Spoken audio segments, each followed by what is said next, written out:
All right, good morning everybody. Welcome to Chicago once again. Seems like we were just here a couple days ago, but it was a year, and weather's not too bad this year.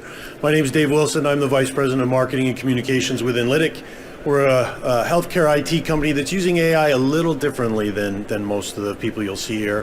And I want to talk to you today a little bit about, it's more 5 phases to an AI strategy than 5 steps. But first, I've got a question for those of you that are working in the hospital. Has anybody had any challenges deploying AI in their department? It's going to be a show of hands if you've had any challenges. Nobody's had any challenges. There's a couple of hands there. Come on now, we know the truth. Well, reality is that 78% of you have probably had problems in some way deploying your AI, and what it comes down to a lot of the times is data governance, data quality, data management. How do you make sure that the data is labeled properly? And we tend to underestimate the value of that data and what's required. 78% of facilities can spend more than 6 months trying to deploy their AI algorithms and products, and it comes down again to the quality of the data. How do you test? How do you validate? How do you label all that data? And so we're going to talk a little bit about that today, but really at the end of the day, we know there are challenges in deploying AI. Some of those in radiology in particular are near and dear to my heart as a former hospital worker. Radiology data is nuanced. It makes different things. It's easy to be biased. I mean, if you took data from where I live, you'd end up with a bunch of white 65-year-old coal miners, and that's obviously going to bias the data there. And so we have to be careful about that. When you look at the data scientists and the engineers, and they're working with radiologists, well, there's other aspects, reconstruction kernels and acquisition parameters, that the data engineers need to be familiar with when they go in to build these models. We tend to spend more time building tools for anonymization and standardization than actually building the model itself, which becomes a huge challenge. Having worked in the hospital, a lot of times we find that the software infrastructure is not there. Anybody remember the days when 3D workstations first came out? Those workstations that sat in a closet somewhere or somewhere separate because we couldn't put it on the PACS system, and it had to have a CGI card, and on it went. We just haven't learned too much from those lessons, I guess. It's expensive. Validation, comes back to getting those data sets that will test those algorithms and how they work. And for the love of God, can we please talk about integration with the PACS workstations? Don't make us go through that sitting down at a separate workstation. We did it for the RIS, we did it for the dictation, we did it for 3D. Can we get integration with the AI? Not all the vendors that we work with on the radiology imaging side can have that integration so easily, and the workflow is a challenge. And the list goes on and on. What we found a lot of the times, though, is that the challenge comes down to not taking an enterprise strategic approach to how you deploy that. And that's what we're going to talk a little bit more about now. When we look at adoption models, diagnostic imaging adoption model, electronic medical record adoption model, these have proven to be very successful. They help facilities understand where they are in their stage of evolution. It helps them understand how to benchmark what they've got in respect to other organizations, and it just allows them to figure out, well, what are the next steps? And so the AI adoption model is very similar to that, and this is the 5-step or 5-phase approach. First phase, initiating. I think you look at the statistics, most organizations have migrated past that. Do we want AI? It's not quite at the stage of, when am I going to get AI versus do I want it? But there's a challenge of looking at what is the business case for it, what's the use case, and how are we going to deploy it? And facilities lack some of that strategic plan because it's typically people who've come to the show, they see something kind of cool and interesting, and it's very departmentally driven. That phase evolves into exploring, start to do proof of concepts. As we move into those proof of concepts, we start to understand the use cases. We start to see the real challenges at this point with the data, with security, with the regulatory aspects, but still very limited, still maybe only a couple physicians using the system, and it's still departmentally driven at that point. Well, as the organizations evolve into that experimentation stage, now they start to look at, well, how can we deploy this? How can we use maybe a centralized platform to deploy our AI rather than these point solutions that are installed on one workstation?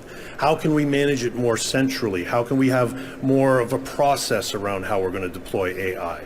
And that becomes the third stage in that evolution. Then we move into more formalizing. So once we get to formalizing, now we're starting to look at that central platform being in place.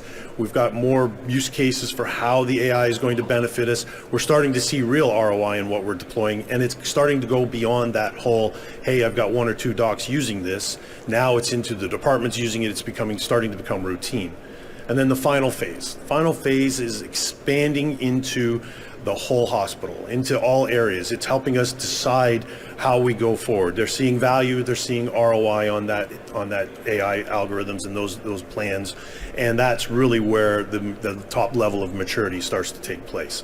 I don't think anybody's at that point today. Maybe show of hands. Anybody really fully enterprise strategic planning AI? I didn't think so. So for those that are at home, there was not a hand raised for that question. So these are 5 phases that you can look at for your organization, try to determine where you fall in the situation.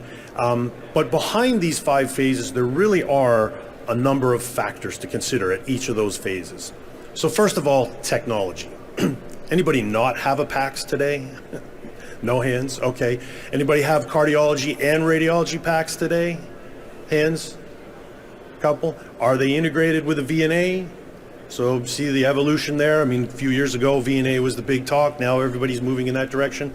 Well, this is where we're talking about technology and starting to get into that. Now getting into the AI side of things, having those centralized platforms to deploy the AI, those are kind of the next steps in the evolution. And you can look at how your organization is faring with respect to the technology by looking at those different aspects. Data, the most critical part of this. Is the data accessible? Is the data standardized? Is it anonymized in any way?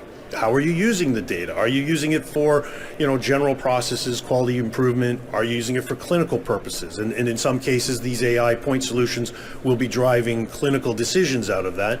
But how is that benefiting the organization? How are you driving that forward? When you look at people and competencies, any PACS admins in there doing AI today? Any hands? Is anybody that is a data scientist in the room that's doing AI in a hospital? If you look at the actual statistics today, there are more and more jobs in hospitals for data scientists and data managers than there was 2 years ago. It's an incredible number of jobs that are available in that space, and hospitals are realizing they need to bring that competency in to be able to drive those AI programs forward, because again, it comes back to the data and the technology side of things. Products and services, so again, tied to budget. What are the use cases? What are you going to bring that in? How's that going to benefit us? Is that solution going to save us half a second in reporting? Is that really worthwhile? Or is it going to identify clinical cases that we've missed? Is there better patient outcomes? How are we delivering that service to our respective stakeholders, being the patient, the referring physicians, and whatnot? So at what phase is your organization in looking at how that AI becomes a product and a service to your stakeholders? Obviously, organization, a lot of aspects of having quality improvement processes in place to deploy the AI. In the early stages, it's departmentally driven. It's the chief rad, it's the PACS admin, it's the IT department trying to understand how are we going to deploy this AI. As the organization matures, you start to bring in more people from outside the department, you start to bring in those data scientists, and having a repeatable process that allows you to be able to, time and time again, deploy AI solutions without too many challenges. Ethics and regulatory, in our regulated industry, it's a necessary evil, but the question is the vendor taking care of all of that? Is that an embedded process within your organization to make sure? A lot of the proof of concepts are unregulated products that organizations help those vendors get regulated. So where in the evolution of your AI strategy are those ethics and regulatory aspects? And then finally, budget. I say it's the easiest to define. I'm not sure if that's true. It's certainly probably the hardest to acquire, and especially if you want to go enterprise. So it's rob Peter to pay Paul, get the job done, convince the vendor to defer payments, hey, we'll do a proof of concept for you if you give it to us for free. Obviously that evolves into a point where AI becomes a business plan, it becomes driving the business forward with revenue, and it's a no-brainer. And so obviously that budget evolves with it, and it goes from being a departmental to being an enterprise solution. So that kind of brings me to the sales pitch that I'm here for, and that's where Enlitic plays a role in this. So on the Enlitic Curie platform, we have a platform that is driving AI integration, centralizes that platform, allows for that easy management, does the integration for the PACS and the EMR and all those things, and it simplifies how you get AI into the enterprise. So that's part of that evolution that we talked about.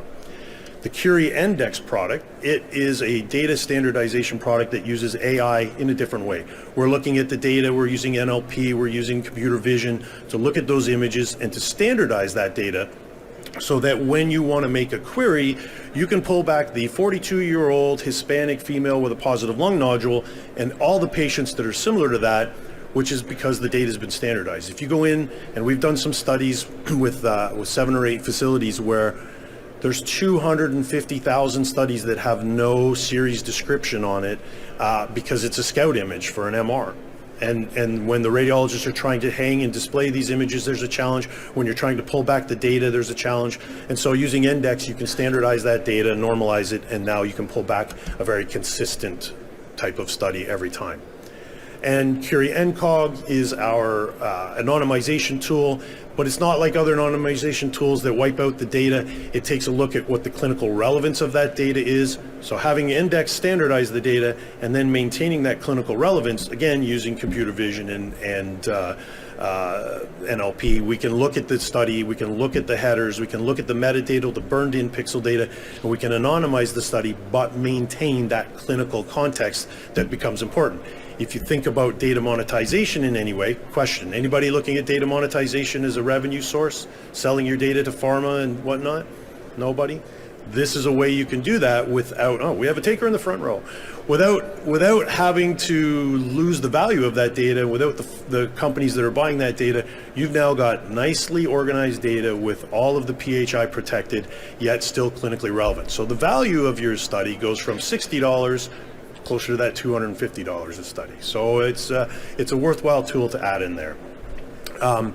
And obviously as Enlitic, we're growing on that, building towards a real world evidence database platform that you can use to make those queries, to add those other components in there. So I'd encourage you to come by the booth. We're just over here at booth 4360. Get a demo for those that are at home, or if you don't get time to come by, you can go online and see the 2-minute demo that we've got. All the things I've talked about today are on the website on a checklist. The checklist has a lot more detail than what I've talked about today, but you can go on there, and then our blogs as well explain that as well, so you can see each phase in detail over the coming weeks. By all means, feel free to reach out to us at Enlitic as well. I hope you guys have a great show. Thanks for being here, and come by and ask if you got any questions.